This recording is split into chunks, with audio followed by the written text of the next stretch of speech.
Olá, tudo bem? Aqui é o professor Diego. Eu sou professor de História e Geografia do IOPEM. Também no estado eu tenho uma carreira onde eu trago aulas de Filosofia e Sociologia. Seja bem-vindo à minha videoaula. Venha comigo nesse grande caminho da história que pode trazer para vocês.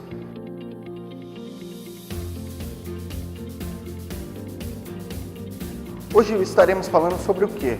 Reforma religiosa, um dos temas que revolucionaram toda a história da humanidade. A gente começa pelo quê? Começamos pela história do cristianismo. Como nasceu o cristianismo?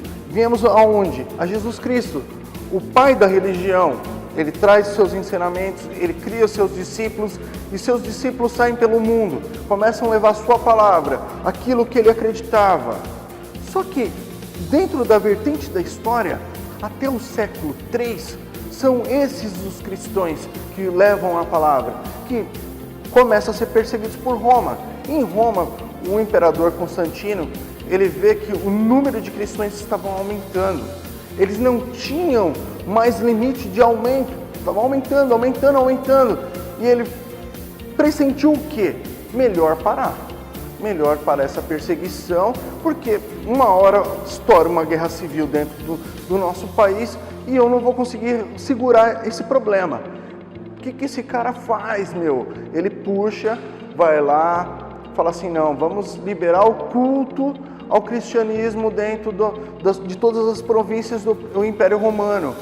Nasce ali o segundo momento do cristianismo. Tínhamos o primeiro, que era o cristianismo primitivo, temos agora o cristianismo católico, que traz várias influências do paganismo, que trazem várias influências das religiões romanas, mas se situa ali a Igreja Católica primitiva, baseado nos pensamentos no concílio que foi feito naquele mesmo período. Certo, galera? Chegamos à primeira etapa da reforma religiosa. Ela precisava acontecer. Os nobres já estavam começando a ter os primeiros pensamentos iluministas, que o homem era o centro da humanidade. Isso começou a preservar e dar força para que a nobreza derrubasse o poder absolutista que era desenvolvido pela igreja, porque a igreja era formadora de opinião, fora que ela tinha o poder e muito capital. Então o Papa, ele tinha todo o poder do mundo centralizado em suas mãos. Com tudo isso, lógico que começa a haver aquela fagulha de fogo dentro da humanidade, daquela população. Poxa, como que o Papa vive numa situação tão bem e a gente está vivendo na pobreza? E a população começa a se revoltar. Altos valores de tributos que tinham que ser entregues para a igreja.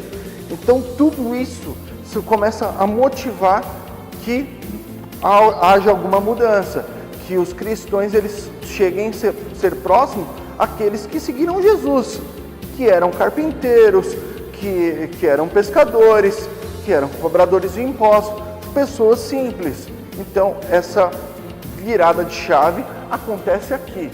John Wycliffe, na Inglaterra, ele traduz a Bíblia. Então, dá a primeira menção que algo estava acontecendo de errado, que aquilo que era pregado, que era imposto pela igreja, a Inquisição, todo aquele trâmite daquela era da medieval, que já tinha acontecido, estava no final da era medieval, estava errado. Então, o que nessa súmula acontece? Jan Hus, na Boêmia, segue os passos do seu antecessor, que era John Wycliffe. Ele começa a pregar a salvação, ele começa a pregar a remissão dos pecados. E ele é morto pela Igreja Católica. Ele é morto, queimado. Ele sofre nesse fim de vida dele por defender as mesmas teses que no futuro outra pessoa ia defender. Mas a gente já chega nessa pessoa.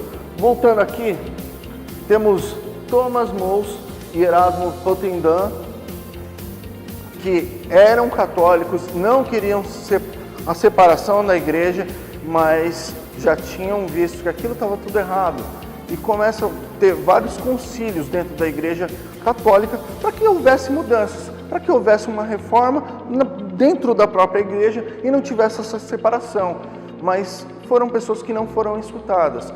O trâmite vai aumentando, a insatisfação vai aumentando até que começa a ter o bug. E o bug acontece real quando surge um homem chamado Martim Lutero. O homem que faz explodir a bomba. Sabe aquela fagulha que falta para explodir a bomba? Lutero é o responsável de tudo isso. Em 1517, depois de ter voltado de Roma, ele faz uma visita a Roma, ele vê cobranças de taxas que são indulgências, ele vê muita coisa errada. E ele volta da Itália, ele volta de Roma, volta para a Alemanha e na Alemanha ele institui as suas 95 teses e cola na Catedral de Wittenberg. Isso que ele levanta nessa caminhada dele são o quê? Indulgências, algo errado. Sacerdote universal. O que seria o sacerdote universal? Qualquer um pode ser o sacerdote da sua própria vida. Jesus pregou isso e ele levantou que o sacerdote podia ser real, podia ser você mesmo fazendo na sua casa. Você ser o sacerdote da sua casa. Você não precisava de uma intervenção papal, de um padre, de um monge, de uma freira, para que você tivesse uma vida espiritual.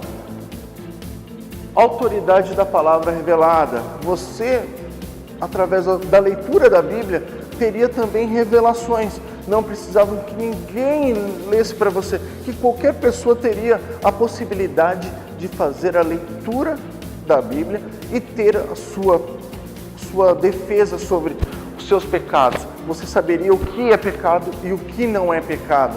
Então, tudo isso foi levantado por Lutero. De Lutero em frente, aí começaram a estourar várias bombas na Europa. França, Inglaterra, e a gente vai agora ver alguns desses homens que também fizeram a reforma em seus países. A gente pega Lutero, que faz a reforma acontecer na Alemanha, com a força dos kaisers alemães que queriam o poder, tirar o poder, separar o poder. Na verdade, eles não queriam o poder da igreja, eles queriam só separar. Eles queriam ter o poder do Estado nas mãos deles e deixar a força da igreja para outro lado, o lado espiritual, sem um colidir com o outro.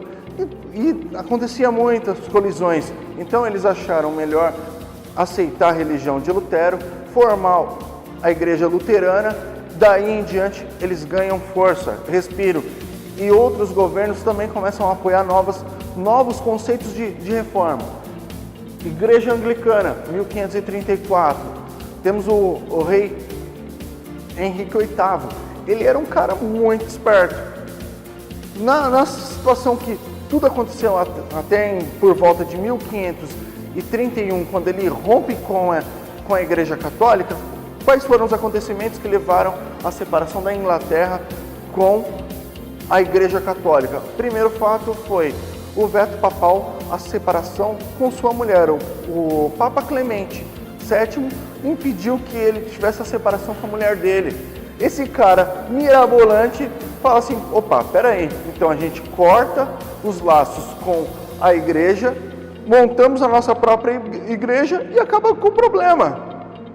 Pegaram as terras que eram da igreja, todos os valores ficaram tudo concentrado no Estado.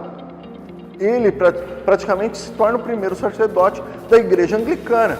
Ele achou uma ótima sacada para tirar de escanteio a igreja católica das suas terras. Tivemos aqui no calvinismo. Viemos para o calvinismo. João Calvino, em 1536, desenvolve, em cima das 95 teses de Lutero, sua própria tese, onde ele coloca que o ser humano é predestinado a, lado A, a salvação. B, que toda a riqueza que é desenvolvida, toda a riqueza que é feita, desenvolvida ganha pelo homem é dele, que Deus não tem parcela nisso, que Deus ele faz a vida do homem prosperar, que é hoje a teoria que é usada nas nossas igrejas protestantes do Brasil. Eles não tiraram a ideia da teoria da supervalorização do seu trabalho, supervalorização dos seus conceitos éticos. Lutero teve sua grande parcela na reforma, como o calvinismo de João Calvino teve para o resto do mundo. As ideias mais propagadas até hoje são as de Calvino, que alimenta toda a religião atual, a religião moderna, o cristianismo moderno.